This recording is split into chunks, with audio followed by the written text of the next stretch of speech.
بدشگونی کے اسباب کیا ہیں اور علاج کیا ہے؟ ایک، بدشگونی کا پہلا سبب اسلامی عقائد سے لا علمی ہے،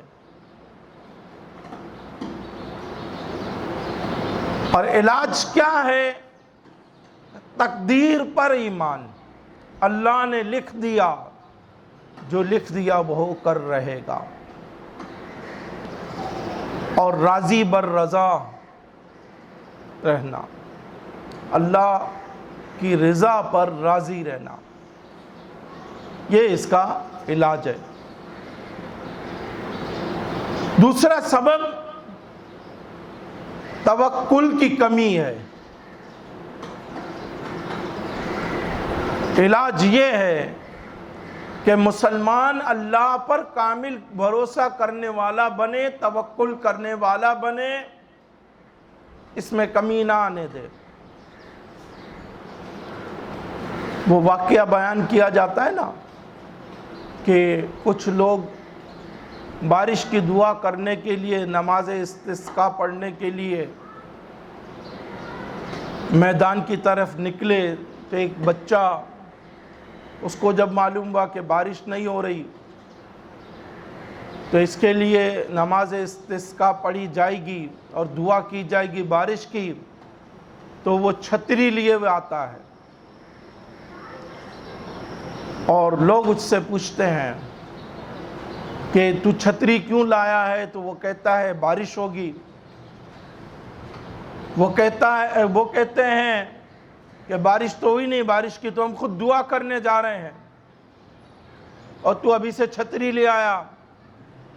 تو وہ جواب دیتا ہے کہ جب ہم نماز پڑھ لیں گے، دعا کر لیں گے، اللہ کے حکم سے اسی وقت بارش ہو جائے گی، اور واپسی میں مجھے بھیگنا نہ پڑے، میں اس لیے چھتری لے آیا ہوں۔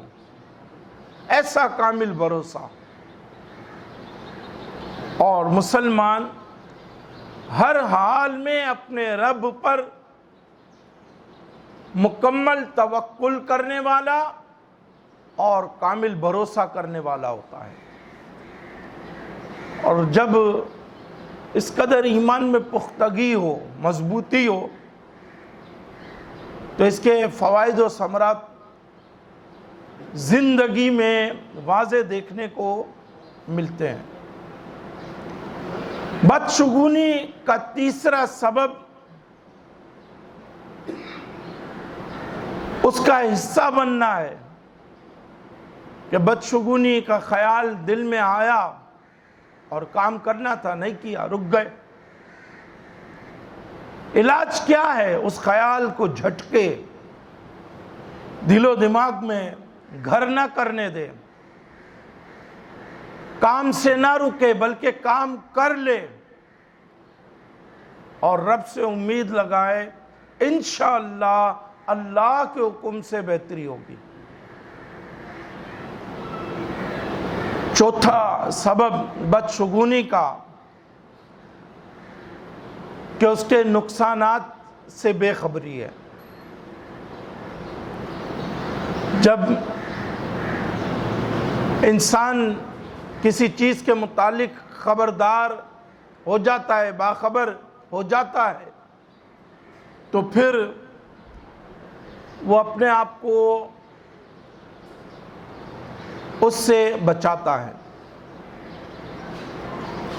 اب خبر ہی نہیں ہے تو کیسے بچے گا؟ لہذا بدشگونی کے نقصانات کو جانا جائے۔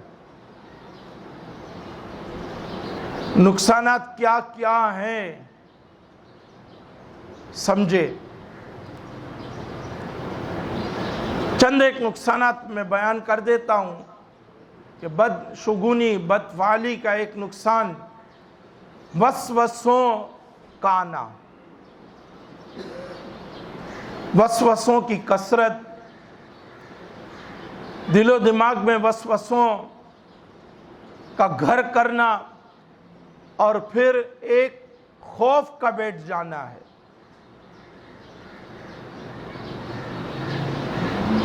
دوسرا نقصان عقیدے میں خرابی، اور یہ بڑا نقصان ہے۔ اللہ پر توکل، یہ اس اعتقاد میں خرابی پیدا کرے گا۔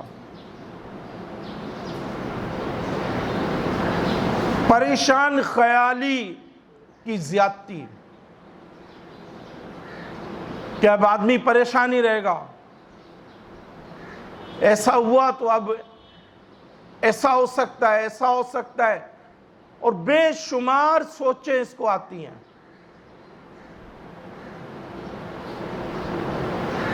اور پھر یہ وہم کا مریض بن جائے گا، یعنی یہاں ایک خیال آیا اور اب اس میں یہ مبتلا ہوا، تو پھر دوسرے معاملات میں بھی اس کو یہ خیالات آنا شروع ہو جائیں گے، جہاں اس چیز کا تعلق بھی نہیں ہے وہاں بھی یہ خیالات اس کو نہیں چھوڑیں گے۔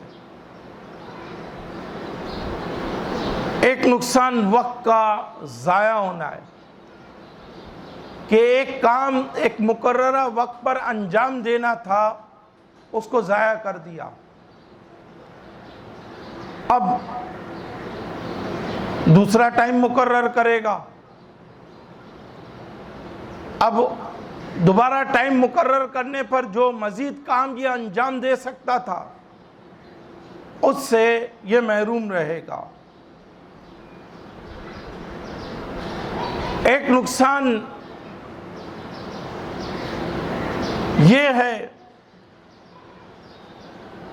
کہ آدمی باطن کا مزید بیمار ہو جاتا ہے، کہ یہ باطن کی ایک بیماری ہے بدشگونی، مزید بیمار ہو جاتا ہے، کہ کئی بیماریاں اور ہمیں باطن کی گھیرے ہوئے ہیں، اس میں ایک اور کا اضافہ ہو گیا، اب باطن خراب۔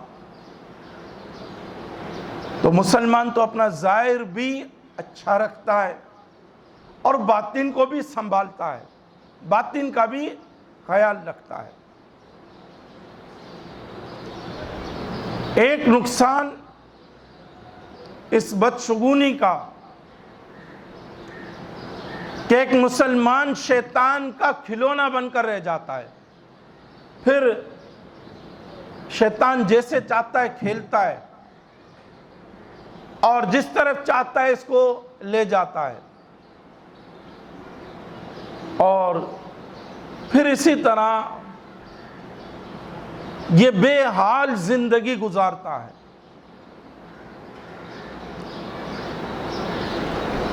ان تمام نقصانات کا علاج کیا ہے؟ لا حول ولا قوت الا باللہ پڑھا کرے، اعوذ باللہ من الشیطان الرجیم پڑھا کرے، سورہ فلق سورہ ناس پڑھ لیا کرے، درود شریف کی کثرت کرے، استغفار کی کثرت کرے، اپنے رب پر کامل بھروسہ رکھے۔